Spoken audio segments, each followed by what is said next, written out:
SEMA nights. Good to see everybody, bright and early.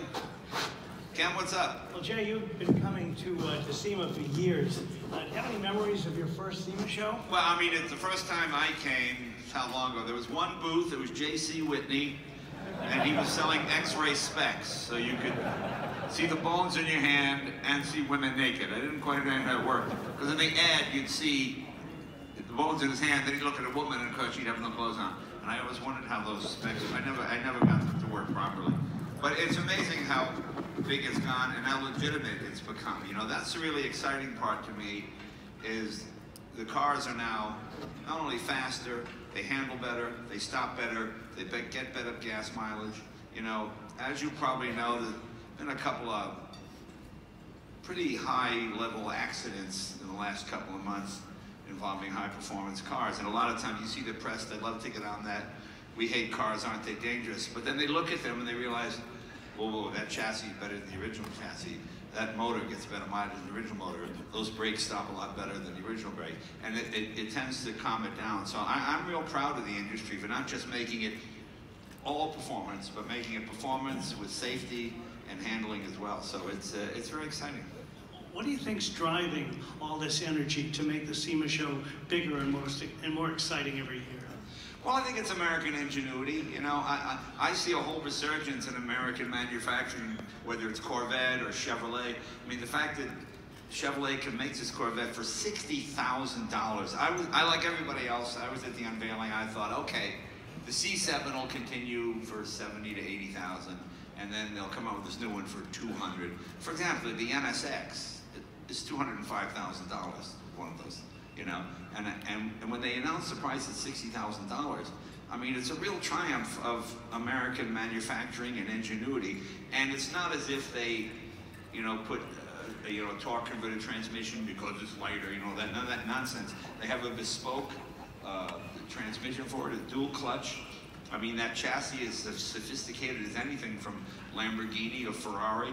You know, I love the fact that all the American companies are run by engineers. Mark Royce, he's not at a marketing meeting, he's at Nürburgring all the time, you know, just testing the cars, seeing how they handle. So I think and I think it trickles down.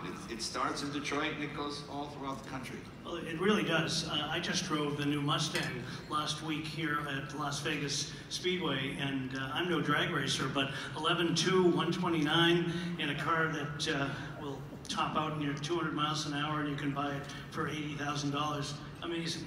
Yeah, I mean, it's really exciting to see American manufacturing competing with the Europeans at, what, a third of the price, or 25% of the price almost? I mean, it's great, and like I say, it trickles down to all these manufacturers here, you know, little cottage industry guys, and, you know, I live in Burbank, which has a ton of guys left over from Lockheed and all the aircraft, and they're always building and doing stuff, and it culminates here, so it's really cool. So you've been a car guy since you were a kid.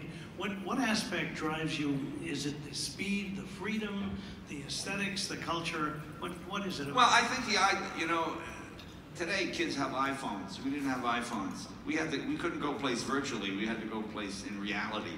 You know, like when we were kids, you had to. Like now, kids sit at home and they go, "Hey, send me a naked picture of yourself." Okay, click.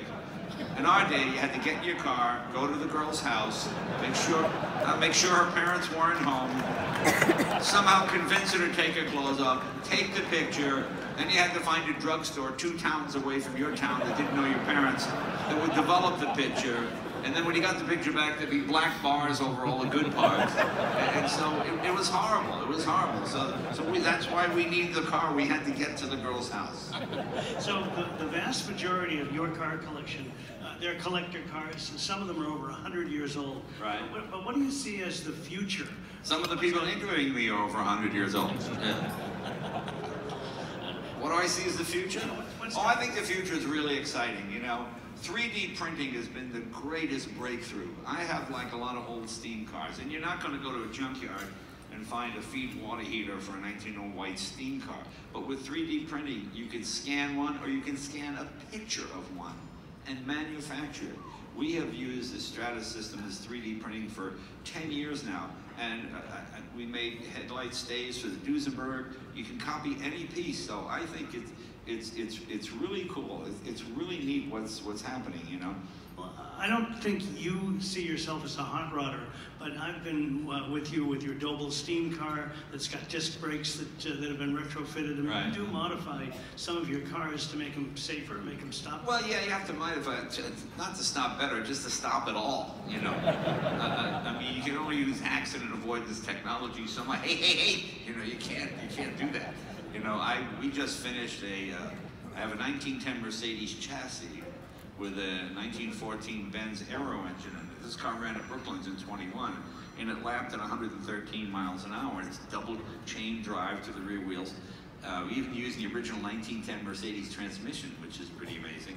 But it didn't stop. So I found an axle from a 29 Lincoln, and we put that on the front, and we put disc brakes hidden in fake drums. I've got the real axle, I can go back at any time, but now I can actually drive the car on the street, and that's the fun part. Sounds like a hot rodder to me. Yeah, a bit of a hot rod. But tell us about this Bronco that people are going to see later.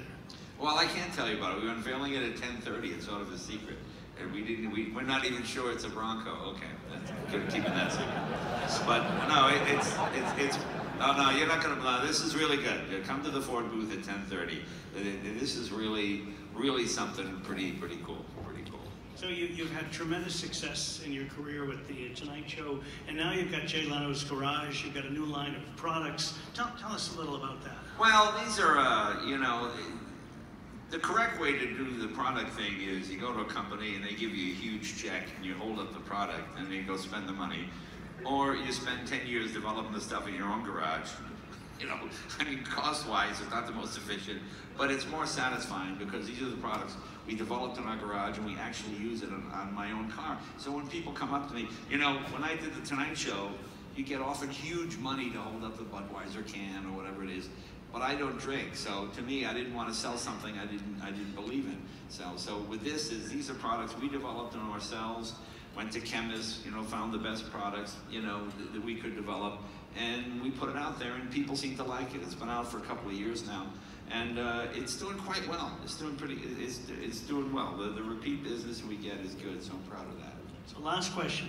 All right. This room is filled with companies who are pushing boundaries and putting a lot on the line to bring new products to market. Mm-hmm. What words of wisdom can you share as we send them off to begin the 2019? Oh, I don't know what words of wisdom. I mean, to me, I'm just proud to see American manufacturing at the forefront. I would say probably 90% of suppliers here today, it's American-made stuff built here in America.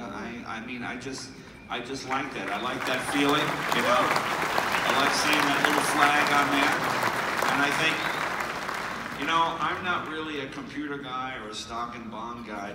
You know, whether you like Henry Ford or not, he built a product, and that product then needed somebody to make tires, and then they needed somebody to develop oil, and then they need somebody to make all the other assorted parts and the stampings for steel, and one leads to another, and that's how you build a country, that's how you build an industry.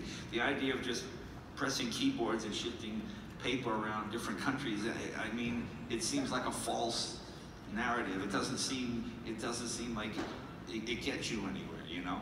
The nice thing, I mean, everybody here, every industry here supports the industry at the next table.